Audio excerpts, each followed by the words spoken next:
Hey Grasshoppers, welcome to Thursday afternoon story time with me, Becca, and Charlie in the Chocolate Factory.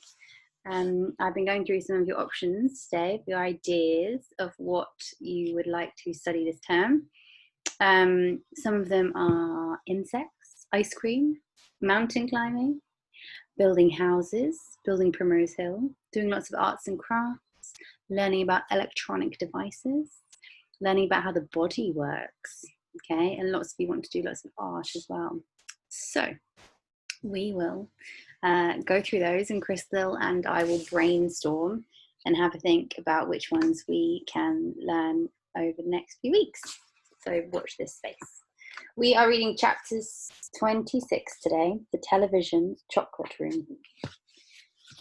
The TV family, together with Charlie and Grandpa Joe, stepped out of the lift into a room so dazzlingly bright and dazzlingly white that they screwed up their eyes in pain and stopped walking.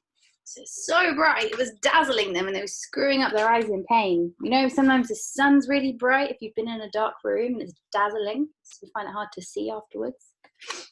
That's what I'm imagining it's like. Mr. Wonka handed each of them a pair of dark glasses and said, "Put these on quick. And don't take them off in here, whatever you do. This light could blind you." As soon as Charlie had his dark glasses on, he was able to look around the room in comfort. He saw a long, narrow room. The room was painted white all over. There was even a white floor, and there wasn't a speck of dust anywhere. From the ceiling, huge lamps hung down and bathed the room in brilliant blue-white light. The room was completely bare, except at the far ends. At one of these ends, there was an enormous camera on wheels, and a whole army of Oompa Loompas was clustering around it, oiling its joints and adjusting its knobs and polishing its great glass lens. If you oil a joint, you put oil if something's a bit creaky and it doesn't move very well, like on a door hinge. If that's like if it's squeaky, you put a bit of oil on it, so oiling it up. The Oompa Loompas were all dressed in the most extraordinary way. They were wearing bright red spacesuits, complete with helmets and goggles. At least, they looked like spacesuits, and they were working in complete silence. Watching them, Charlie experienced a queer sense of danger. There was something dangerous about this whole business, and the Oompa Loompas knew it. There was no chattering or singing among them here, and they moved about over the huge black camera slowly and carefully in their scarlet spacesuits. At the other end of the room, about 50 paces away from the camera, a single Oompa Loompa, also wearing a spacesuit, was sitting at a black table gazing at the screen of a very large television set. "Here we go!" cried Mr. Wonka, hopping up and down with excitement. "This is the testing room for my very latest and greatest invention, television chocolate." "But what is television chocolate?" asked Mike TV. "Good heavens, child, stop interrupting me," said Mr. Wonka. "It works by television. I don't like television myself. I suppose it's all right in small doses, but children never seem to be able to take it in small doses. They want to sit there all day long, staring and staring at the screen." Does that sound like any children you know? "That's me," said Mike TV. "Shut up," said Mr. TV. "Thank you," said Mr. Wonka.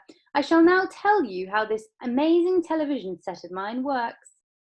But first of all, do you know how ordinary television works? It is very simple. At one end, where the picture is being taken, you have a large cine camera and you start photographing something. The photographs are then split up into millions of tiny pieces, which are so small you can't see them. And these little pieces are shot out into the sky by electricity. In the sky, they go whizzing around all over the place until suddenly they hit the antenna on the roof of someone's house. Then they go flashing down the wire that leads right back into the back of the television set. And in there, they get jiggled and joggled around until every last single piece of these million tiny pieces is fitted back into its right place, just like a jigsaw puzzle. And presto, the photography appears on the screen. "Well, that isn't exactly how it works," Mike TV said. I'm a little deaf in one ear, Mr. Wonka said. You must forgive me if I don't hear everything you say. That's not exactly how it works, shouted Mike TV. You're such a nice boy, Mr. Wonka said, but you talk too much. Now then, the very first time I saw an ordinary television working, I was struck by a tremendous idea. Look here, I shouted. If these people can break up a photograph into millions of pieces and send the pieces whizzing through the air and then put them together again at the other end, why can't I do the same thing with a bar of chocolate? Why can't I send a real bar of chocolate whizzing through the air in tiny pieces and then put the pieces together at the other end, all ready to be eaten? Impossible, said Mike TV. You think so? Cried Mr. Wonka. Well, watch this. I shall now send a bar of my very best chocolate from one end of this room to the other by television. Get ready. Bring in the chocolate. You ever seen that happen? Do you think that's going to be possible? Let's see. Immediately, 6 Oompa Loompas marched forward, carrying on their shoulders the most enormous bar of chocolate Charlie had ever seen. It was about the size of the mattress he slept on at home. You see that? See that huge bar of chocolate that's coming in? It has to be big, Mr. Wonka explained, because whenever you send something by television, it always comes out much smaller than when it went in. Even with ordinary television, when you photograph a big man, he never comes out on your screen any taller than a pencil, does he? Here we go then. Get ready. No. Stop. Hold everything. You there, Mike TV. Stand back. You're too close to the camera. There are dangerous rays coming out of that thing. They could break you up into a million pieces in 1 second.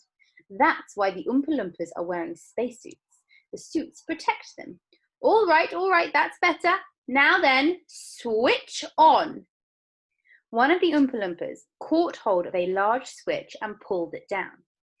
There was a blinding flash. The chocolate's gone, shouted Grandpa Joe, waving his arms. He was quite right. The whole enormous bar of chocolate had disappeared completely into thin air.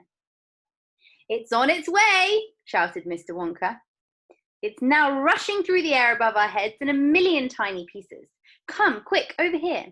He dashed over to the other side of the room where the large television was standing, and the others followed him. Watch the screen, he cried. Here it comes, look. The screen flickered and lit up. Then suddenly, a small bar of chocolate appeared in the middle of the screen. Take it, shouted Mr. Wonka, growing more and more excited. How can you take it? Asked Mike TV, laughing. It's just a picture on a screen. Charlie Bucket, cried Mr. Wonka. You take it. Reach out and grab it. Charlie put out his hand and touched the screen. And suddenly, miraculously, the bar of chocolate came away in his fingers. He was so surprised, he nearly dropped it. Eat it, shouted Mr. Wonka. Go on, eat it. It'll be delicious. It's the same bar. It's got smaller on the journey, that's all. It's absolutely fantastic, gasped Grandpa Joe. It's a miracle. Just imagine, cried Mr. Wonka, when I start using that across the country, you'll be sitting at home watching television and suddenly a commercial will flash on the screen and a voice will say, eat Wonka's chocolates. They're the best in the world. If you don't believe us, try one for yourself. Now. And you will simply reach out and take one. How about that, eh? Terrific, cried Grandpa Joe. It would change the world. How would you like it if there was an advert on the TV for a chocolate and you could reach your hand into the screen of the TV and take out the chocolate bar? Would you like that? You can tell me. We have got a really long chapter to read tomorrow. Chapter 27 is a long chapter, so I better leave a lot of time so I can record it in time for you. Well done, grasshoppers. Another good day. There's been lots of good sentence writing, lots of good reading stuff today, working very hard. So well done. Good stuff. See you tomorrow.